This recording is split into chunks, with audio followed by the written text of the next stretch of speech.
And then the pandemic hit, and now especially because we're in the middle of this financial crisis, startups are needed more than ever to help lift us out of this crisis, to find the new opportunities, to create jobs. So it feels even more important now answering these questions. And one thing I noticed and started to teach is that I was using a 5-step fundraising process to raise money.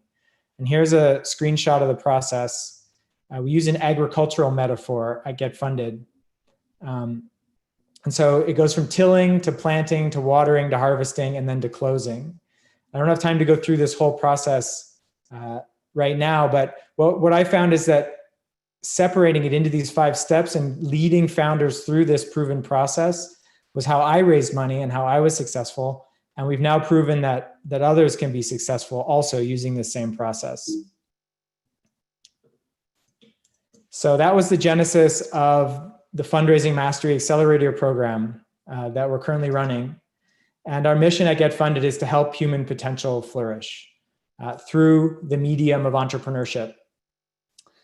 And so that's a little bit about me. I'd love to invite the panelists, Sovik, Shay, Paul. Do you guys want to just introduce yourself and just give us a couple minutes on each of you? Sure. Hey guys, really excited to be here. My name's Sovik Paul. I'm the CEO and founder of a company called CathBuddy.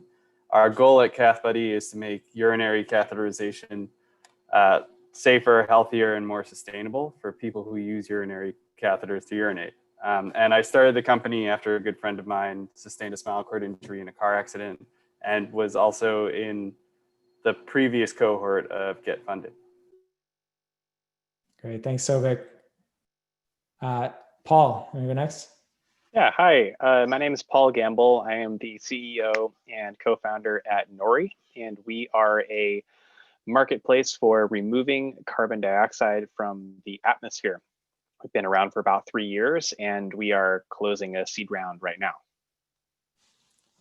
Great, thank you. And Shay, you turn on your video and unmute yourself and introduce yourself.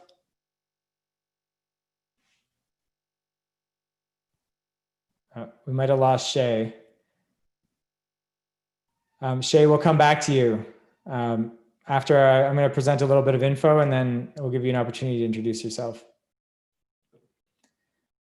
All right, so I'm going to give a few thoughts on what I see in the marketplace and in the landscape right now, and then we'll have some time for our panelists to give some thoughts, and then we'll have a discussion. So I'm going to talk about crisis and opportunity, and then the landscape, what is different, what is the same, what is in flux, and then finally, what can founders do?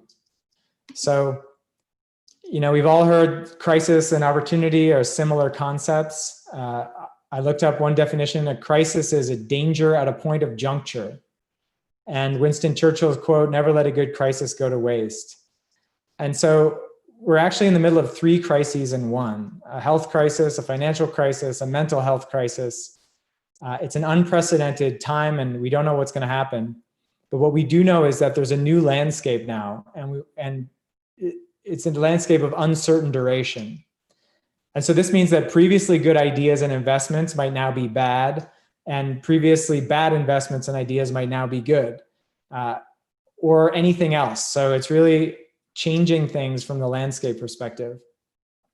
And this is true in many different markets. So healthcare, travel, tourism, hospitality, real estate, social media, sports, retail, gaming, food, agriculture, like the list goes on and on.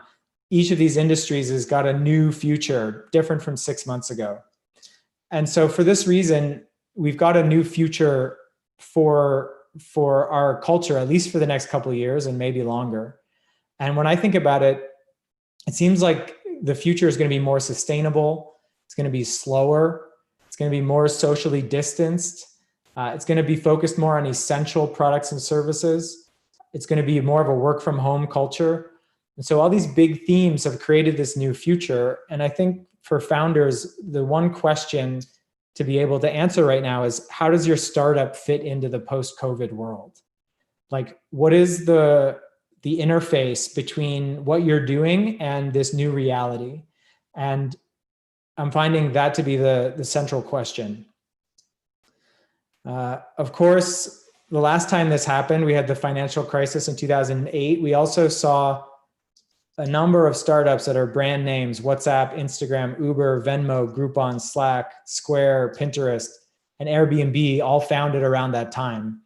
And some of them are founded directly out of the crisis. Like Airbnb was able to come up because people were looking for cheaper alternatives than hotel rooms when the economy melted down. So I do believe that that's going to happen again this time around, that there's all this opportunity in the crisis, and there will be new concepts, new ways of doing business, and new companies that emerge out of this situation. So some very concrete things that are different now is relationships are getting started and deepened, and investments are getting closed over Zoom. I think if you had asked, almost anybody 6 months ago if this was going to happen anytime soon, people would have said no, that fundraising is a face-to-face game and that it'll always be that way, but now it's not. What does this mean? People are more accessible. There's less travel time, and you get more relating time. And rapport and trust need to be built remotely, which is a new thing for a lot of us. And then what's the same about fundraising? When you boil it down, it's still a pretty simple process. You meet the right people, you get them excited, you keep them excited, and you ask them who they know, and you keep building your cadre of excited people, and you keep building your network, and you'll get funded. And then what's also still the same is that the best founders and the best companies will get funded. I think there's some statistic that 90 or 95% of founders fail at fundraising.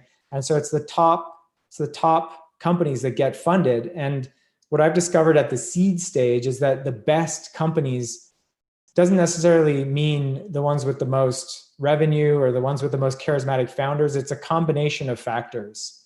So it could be your story, your demo, your traction, your charisma, how good of a communicator you are, how tight of a process you're running, the type of access you have, and how good your presentation is. And what I'd like to remind founders is that if we take all these fundraising factors, these success factors, and we put them on a little chart in terms of are they controllable or not, what we see is that,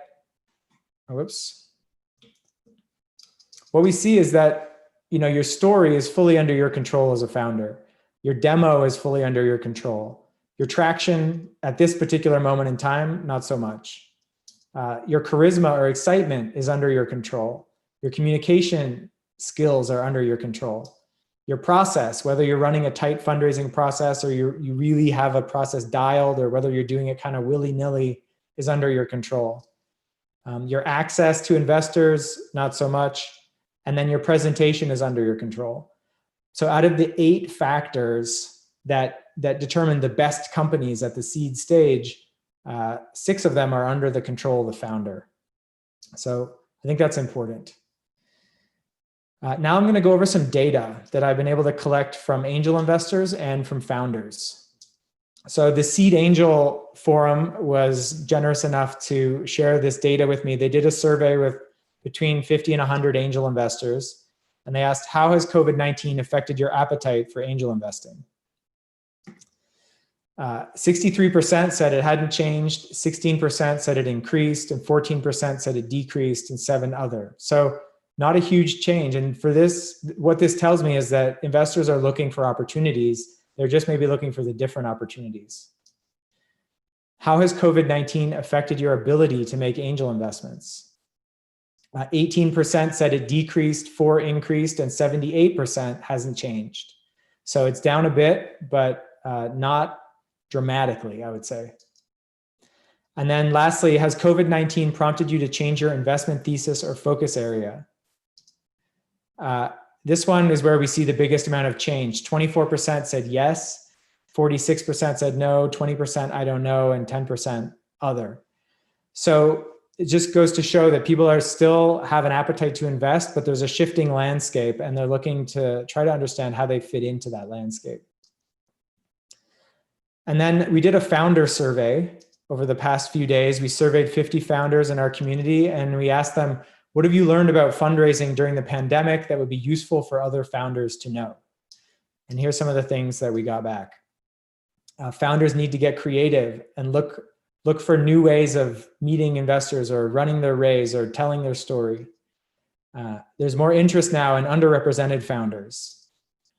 Investors are willing to look at new business models and do things differently.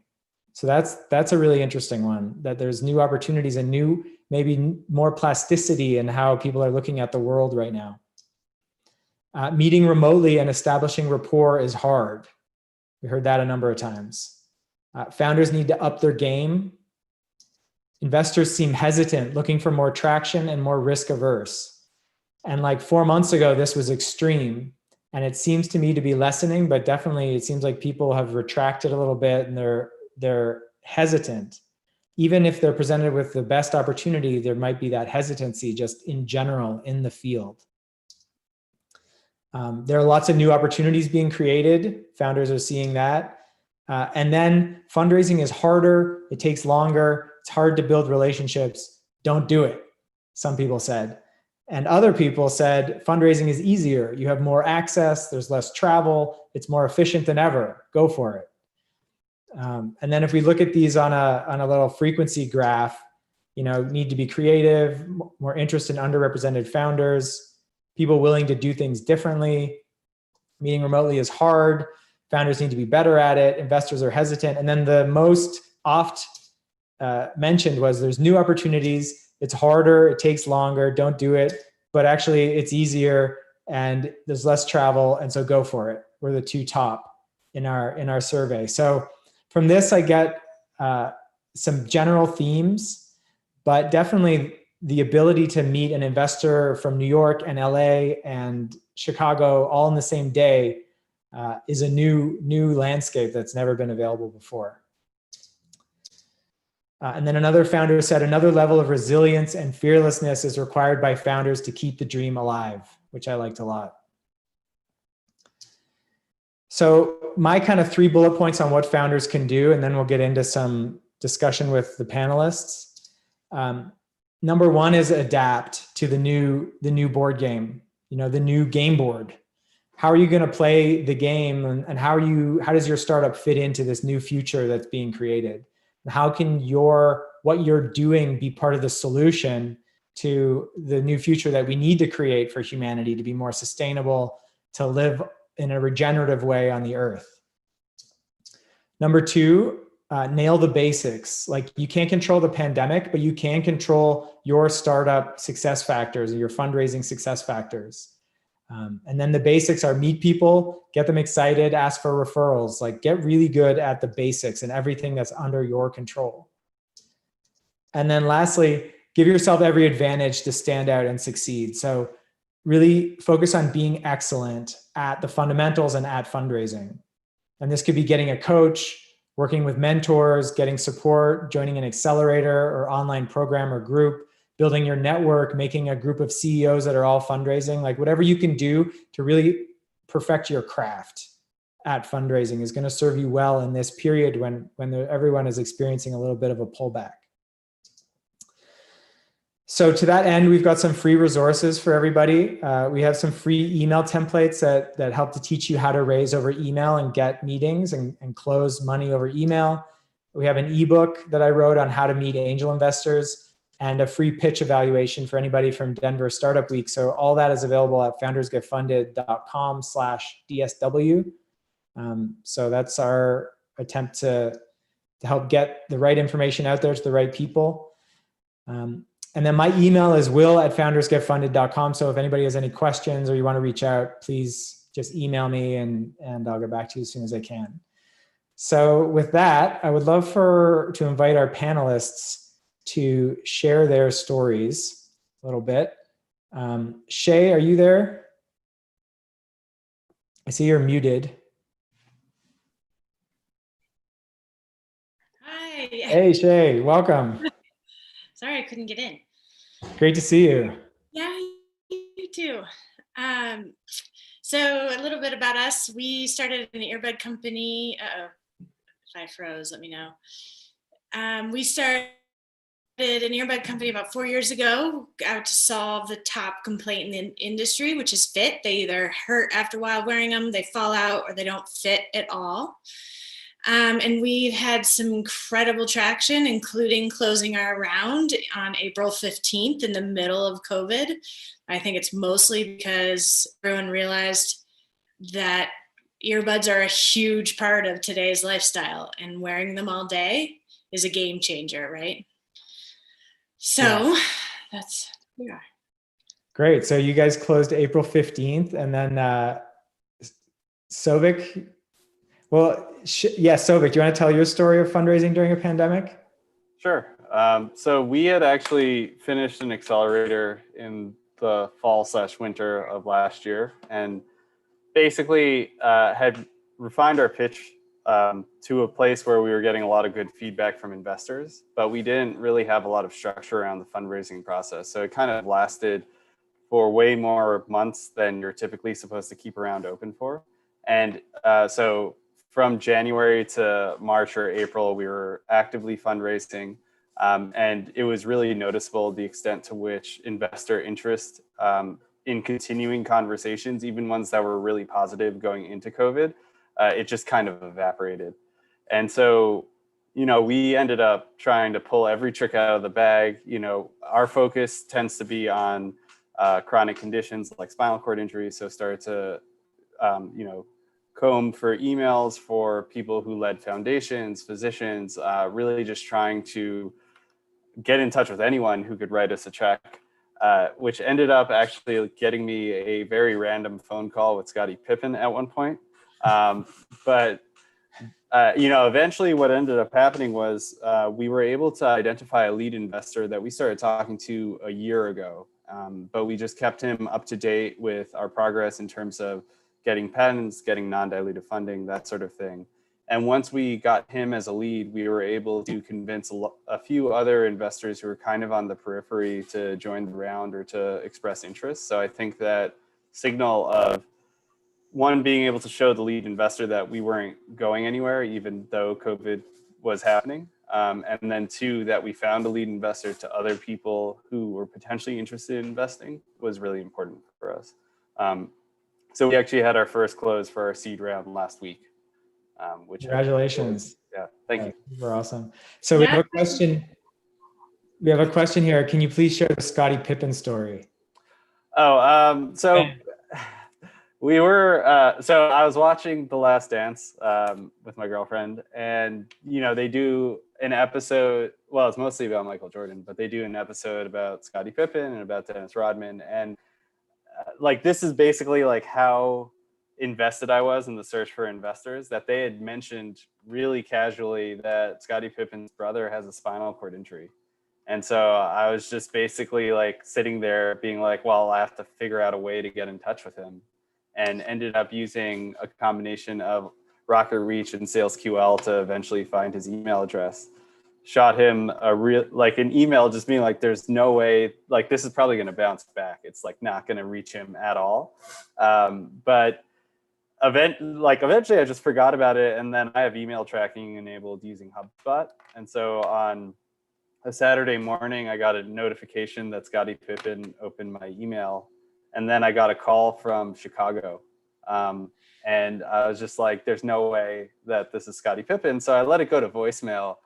But there was no, they didn't leave a voicemail. So I was oh, well, I have to call this number back, because even if it's a 1% chance that I could talk to a basketball Hall of Famer, I should take it. So then we ended up having a pretty quick conversation about the company and things like that. Wait, you called it back, and then Scottie Pippen picked up the phone?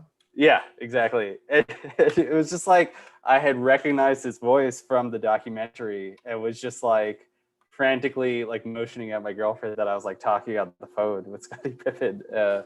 And I mean, he ultimately didn't end up investing, but I think the point of that story was more because of COVID and everything that was happening, that, I needed to pursue the lead, as unlikely as it would be, and it ended up taking me to some pretty unexpected places. Yeah, great. Thanks for sharing that story. To anybody in the audience, if you have questions, please type them into the Q&A box, which is at the bottom of your Zoom window, and we'll answer them. Paul, what are your thoughts on raising during a pandemic? You can also tell a little bit of your story. I think people would love to hear that. Yeah, so I set out to start raising a seed round in January, and initially, January and February, I was on the road a lot. I was in New York and San Francisco, and then Austin and Washington, D.C. And it was literally one of the last in-person meetings that I took at the end of February. It was was with the investor who ended up being the lead in our seed round, which is closing right now. And after the pandemic began, so kind of like mid-March or so, I noticed that I had a very similar experience to what Sovic described. Some of the conversations that were going or seemed to be going pretty well just evaporated into thin air. And there was a period of a couple months there where it seemed like, especially seed stage investors were really pulling back and not doing much. And then that's rebounded over the summer. And it seemed like sometime in June or so was when investors really caught their stride. And all of a sudden, I was having investors reach out to me. And I would definitely second something that you said, Will, during your presentation, which is it's a bummer because normally I would like email the investors in a town that I was planning to head to and say, hey, I'm going to be around. Let's get coffee or something this week. And so you don't really have that anymore. But I was able to meet with different people all around the world all the time, and they were far more willing to just jump on a call. Like there was a certain amount of just like familiarity that investors have shown now with doing stuff over Zoom, and me giving my pitch in a conversation, being able to share a deck and kind of walk through it and stuff. And so it seems like we're at a point now where more and more investors seem very comfortable with this kind of thing. And so with the rest of the investors in our round, we've never met in person, and we've been able to get through it. Yeah, that was a question that people were asking me in March. Like, am I going to be able to close from people that I've never met in person? And I was like, I don't know, because my experience of raising money it was all in person, and I was flying all over the place. And now it seems like the answer is yes. I think Shay, you told me in an email that you have people on your cap table also that you never met in person. And what would be your advice, Shay, for founders who are fundraising right now? I mean, I think in person is always better. And well, I think I told you this last night, but first I will give you a little plug because I did go through your course and loved it. So it was very helpful. But I think, there's a balancing act between the investors you want on your cap table. You want to be able to trust them, right? And meeting them in person is a big deal. And I mean, even me being an introvert, I want to see their body language. I want to get a sense of who they are. I want to ask them other questions. And Zoom doesn't really allow for that sort of in-between conversations. And so you don't really get to know them. So I feel like you have to do a little bit more research on them.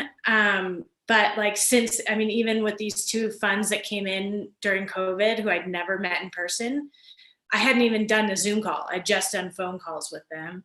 I've since reached out to them. I had reached out to a number of people who they had invested in, and they were well liked. But I think there's definitely a balancing act. I don't know if it's better or worse, but I will say the phone call thing, it used to take forever to get a phone call, and you'd have to talk to assistants and talk to, so the baby investors, and then you could talk to the big guys making the decision, and now they'll take a call much easier than they did before. But growing the network, and again, we closed at the early time in COVID, but growing the network, I would say that probably the most helpful thing would be doing the accelerators, because that helps you get introduced. You spend more time with them, going on as many walking meetings as you can, or social distancing coffees if you can. It's not perfect right now, but that is, any way you can figure out a way to grow your network to get introductions, I think is going to be helpful. Yeah. We got a question here. How do you go about figuring out which investors to pitch? Anybody want to take that one? I guess it sort of depends on where you are in your round. Like if you are early, you want to, make sure you're sticking with people in your vertical and sticking with people who are angel investors. You want to maybe spend a little time with the VCs and the big guys, but only to get introductions back to angels at this stage, I think. I mean, Will, you probably can answer that better than most. Yeah, I mean, for me, it's all about alignment.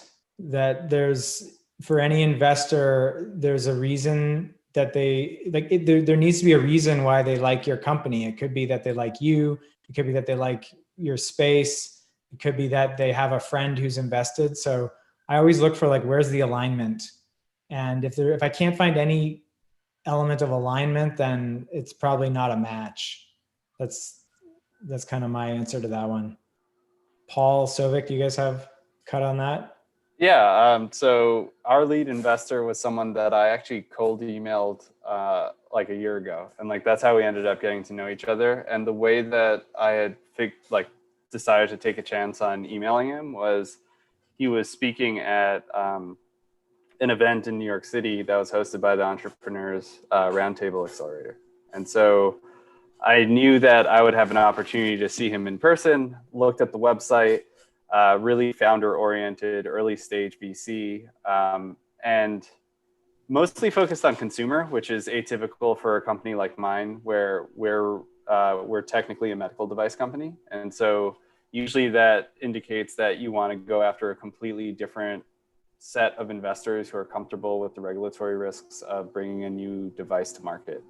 But because of the specific space that we're in, where consumers ultimately make purchasing decisions, and our own ethos as a company where we really want it to be user-centric and motivated by good design, I figured it would be worth a shot to just reach out to them. So I think, alignment can take a lot of different forms, right? Just because someone doesn't really focus on your area, if there's a way that you could make that human connection or demonstrate the value in your approach and how that's consistent with what they typically invest in, it's worth a shot to reach out. That being said, what you don't want to do is, as a medical device company, and we've definitely fallen victim to this, there are lots of funds that are much later stage. They only get involved when you have regulatory approval, for example, and you're trying to commercialize and scale up your marketing efforts. And so if your industry is really tightly kind of segregated between different classes of investors and what stage they get involved in a company, it makes sense to pay attention to that and not reach out when you're way too early. Yeah. Make sure there's a stage match and a market match. Paul, do you have thoughts on that one? Yeah, for us, we sit in two different verticals that are both kind of specialized, blockchain and climate / agriculture. And for us, the sweet spot that we found was when there were one of our investors is a focus on blockchain and crypto, but one of the partners there happens to know quite a bit personally about regenerative agriculture, which is part of what we do. So that was a situation where we just got lucky. They had a lot of good background knowledge that was really important.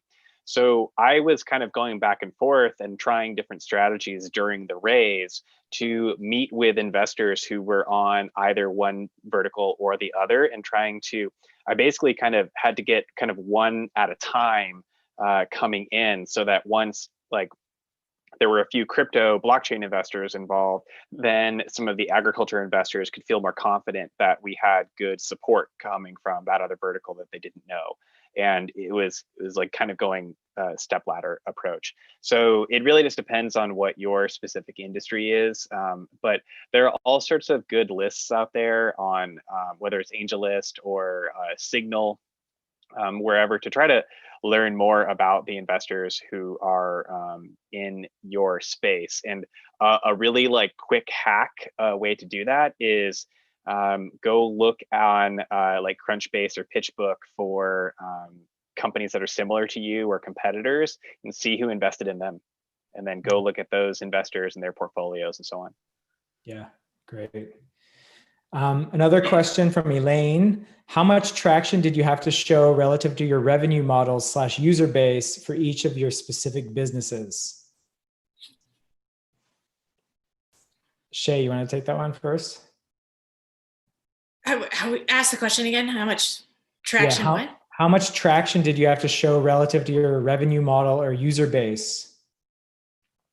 I mean, it just depends on where you are. I mean, if you're early pre-revenue, you can show your projected revenue and potential for the market. I would make sure you've vetted the product market fit, as they say, and make sure you have proof around that. But I mean, if you're not revenue producing, you're not revenue producing, right? So you're probably early seed at that stage. I think all three of you were like low revenue, or like Paul, I think you had a bit of revenue, right? Yeah, it not enough for it to be significant or worth sharing often to the investor, but yeah, basically pre-revenue. Yeah, and Sovik, same with you. Like you guys aren't in market yet. Oh yeah, I mean, like the run up to develop a medical device, it's going to be another 2 years before we're in market. But I think like there are maybe proxy ways that you can demonstrate that you have product market fit. Like if we had a bunch of emails that we would get from random people who saw our website who were just like, I need this to exist in the world. And so that became a proof point for potential investors.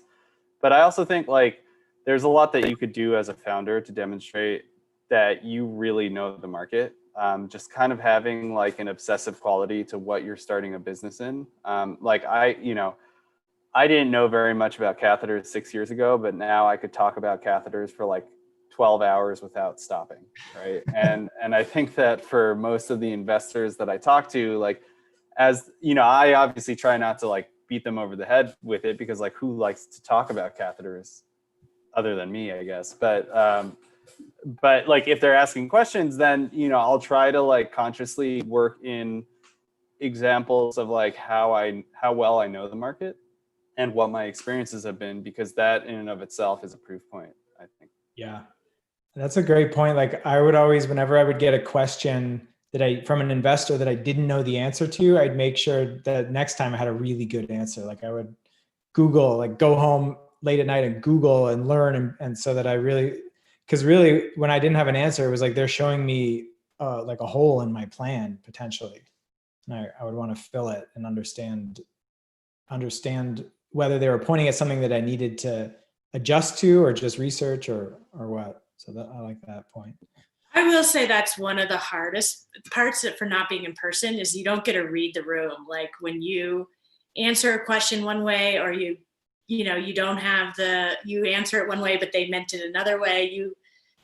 It's really hard to read the room when you're on Zoom. So I would in person try to get as much of those like hard things that you're going to think investors will find difficult to understand about your business, and figure out ways to say it in person and see how people react to it. Yeah. Do you think that means that you got to practice more with people who will give you feedback? Like, how do you mitigate the fact that you can't be in person with somebody and like see their body language or sense their energy change?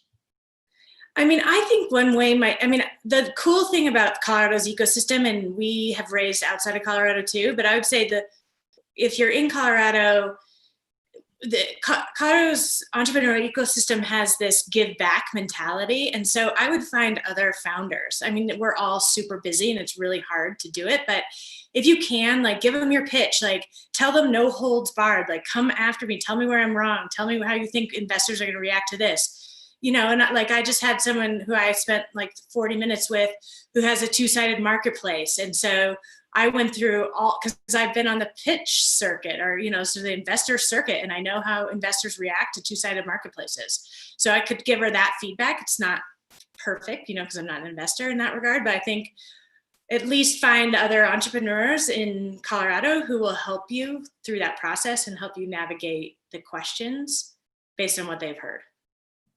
Yeah, totally.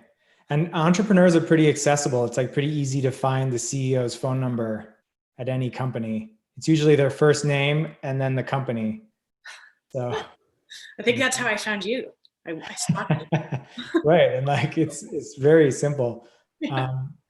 Let's see. Robin has a question. Have any of you seen any new creative ways of gaining funding in recent months outside of the traditional venture and investor methods? I'm looking for passion-based community building investors that are ready to support a purpose-built long-term brand. I can maybe jump in here and with a word of caution, which is there is a like growing and popular form of fundraising, which is crowdfunding, utilizing the Jobs Act. And we did that about 2 years ago. And I would caution you that it can only be effective if you really put significant amount of effort into building your community in advance of launching the campaign. It's very similar to if you've ever read like best practices for how to launch a Kickstarter or Indiegogo campaign. Like you need to really know who's going to be buying and paying money in advance of launching it. You can't just put it out there and expect that people will find it and it'll get surfaced. So crowdfunding, and for us, it was pretty expensive to go through all of the legal paperwork that we needed to do in order to make it happen. And in the end, it was definitely not financially worth it. So investigate it and see if that's maybe the right option for you, but don't think that it's going to solve problems that are different. Paul, do you mean investor crowdfunding versus like consumer facing crowdfunding? Yeah, like if you like Start Engine and Republic and those, I mean, investing into the company, but open to retail investors. Yeah, that was our experience. We did a seed invest raise and we raised 750K, but we were targeting 3 million. So it was like a little bit of a bummer for us, a big bummer actually. I mean, I would say maybe the impact fund, I don't know very much about them, but I know those impact funds are sort of sprouting up everywhere I'm looking. And that might be, as long as you have some sort of impact story. And again, to Will's point, creating a story behind your brand that appeals to that impact fund group. They are much more willing to invest in companies without short returns versus like long-term. They're okay with the longer term returns. Yeah. So that's how. That's a good suggestion. I'm just present to the fact that all three of you had challenging raises that I think took longer than you wanted because there was a pandemic. How did you keep going? I guess I'm unmuted, so I'll take that.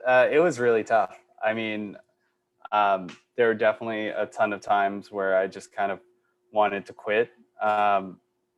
It's a little bit of a cliche, but I think like just trying to embody like a dog that's bitten into a stick and won't let go no matter how much you shake it, like that's just kind of what you have to do, right? Like, you know, you have to always be a little bit turned on to like opportunities to reach out to people and build your network and try to fundraise. Like, you know, the fact that when I'm relaxing and like watching a sports documentary, I'm still like searching for those opportunities to meet potential investors. Like that, I think embodies what you kind of have to do. And you know, it sucks. It's like the worst gut punch to your ego possible. And you're constantly getting told no, and you have to really either believe yourself that you're going to you're working on something that needs to exist in the world, or you need to do things that help you to like shrug off those no's, right? So for someone like Robin, who's trying to build kind of a passion-based business, reaching out to customers and really getting their input and have, you know, like exposing yourself to the conversations where people are really enthusiastic about what you're building, even if investors aren't. I think that's really important. And then trying to also like maintain good self-care routines, like, you know, mindfulness is something that a lot of other founders that I've spoken to really encourage. Like I personally try to like do yoga in the morning. I like make my bed the first thing in the morning to like make sure that I have like one productive thing. Like I've picked up a lot of like self-help sort of techniques. I started using the 5-minute journal. to like just make sure that I'm at least like building the scaffolding to like maintain positivity even through all of like the rejection and difficulty of raising. Yeah. What beautiful. I mean, I guess I would say just make sure, and if you've heard me talk before, I say every morning, if there is such extreme up and downs, right? This is an intense, both mentally, physically, on your family, to be a founder. And while I would definitely recommend yoga, sometimes I get up and I'm like, I could just do 4 hours of emails before my kids wake up at 8. And so I don't practice that, even though I should, but I do make sure I get out of bed every morning and I'm like, check myself, like, is this if I could do anything in the world, and what would I be doing? And this is exactly what I'd be doing. So, and I have to say it every morning, right? Because you are, I joke, like, if you have the propensity to be like sort of middle management, that work-life balance is way better. And like, I don't mean to be like crass, but like, yeah, go for that, right? But if this is the path you're headed down, like, just know it's going to be the hardest thing you've ever done, but also the most rewarding. But it's intense, so hang in there. Hang in there. Yeah. In some ways, I found that having the pandemic going on actually made it maybe a little bit easier to get through. Like, what kept me going was just knowing that like there's no other option. Like, I had to keep going, like otherwise the company would die. And that's not an option. So in the pandemic though, like working from home and kind of experiencing time being really weird now, made it so that like it went slowly and quickly simultaneously. So there would be weeks where I would have on Monday a few calls with a handful of different investors, and then nothing over the next like Tuesday, Wednesday, Thursday. And I was at that point like waiting for responses to things or providing updates or whatever. And in those times, I would find ways to occupy myself in ways that either had nothing to do with the fundraise or at least didn't have anything to do with work. So self-care is really, really important, and taking breaks, getting outside, walking around, being in nature as much as you can. Like the stuff that you should be doing anyway while we're experiencing this like really weird time is really helpful, especially for dealing with trying to fundraise. Yeah.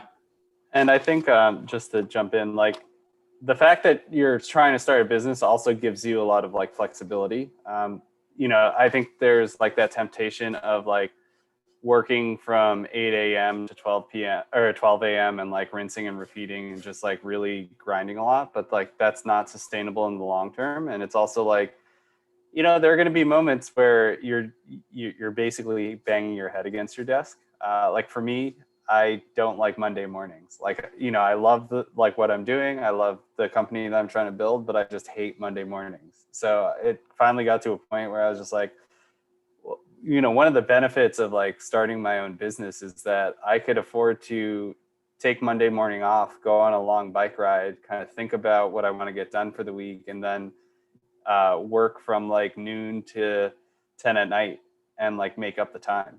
And just like embracing that flexibility in the schedule, I think is also important.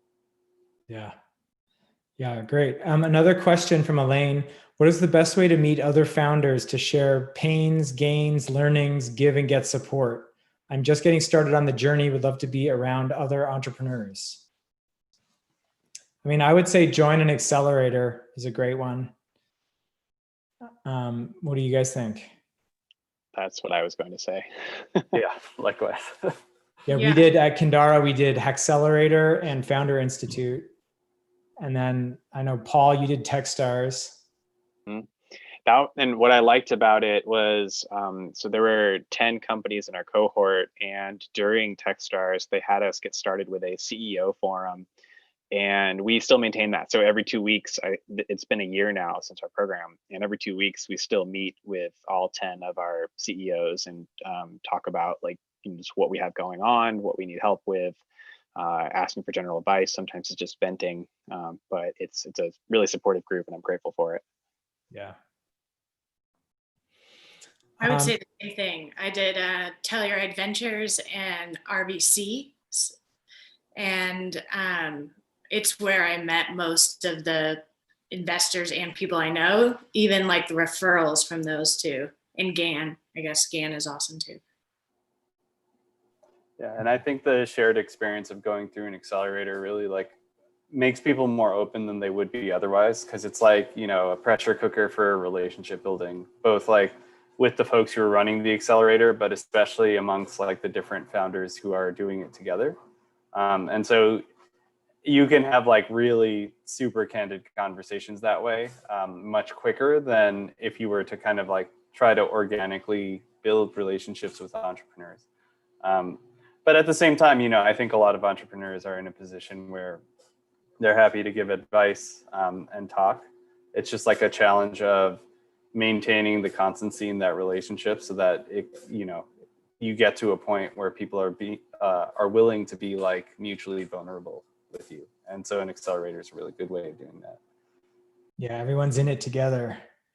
All right, so here we have a question in the chat.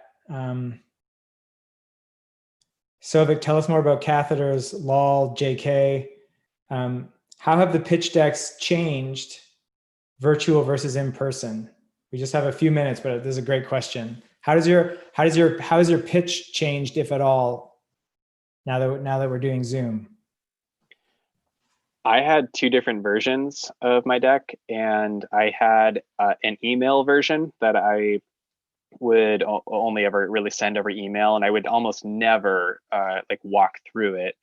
And then I had a different version of the deck that was in much more detail, and it was like, over time it sort of built out to become like an FAQ of things that investors were asking for. And so I would have that like pulled up in a browser tab ready when I would start a phone call. And then if they asked a question, I would just like quickly navigate to the slide where I wanted to show them the thing that I wanted to talk about. And we would almost never go through the entire thing, but it was there as a useful resource. So having that on hand, what just made more sense on a Zoom call than it would in person. Yeah. I think that I tried to like get really uber comfortable with like the mechanics of how things like Zoom work. So really tactical stuff like, you know, if you have a PDF open, make sure it's in full screen mode and then Alt tab over to Zoom so that once you share your screen, it's like immediately up.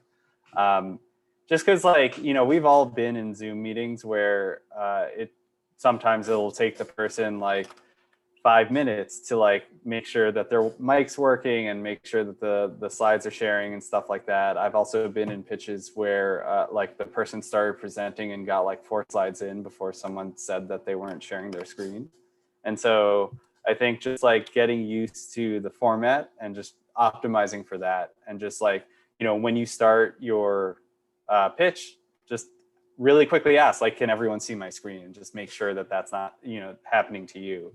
And just really trying to make it seem like you're adept at the platform, because that's also an indicator. Like that's one of the things that the investors are going to take away, even if they don't like explicitly link it in their minds. Yeah, there's like micro signaling now that people used to have longer time to get a sense, but now I heard an investor interview talking about like, yeah, how good you are at Zoom is how good you are at technology. So I think that stuff does become important. Great. So I think we're at our time here. Yeah, we posted a link in the chat. I think, Yelena, can you post that again?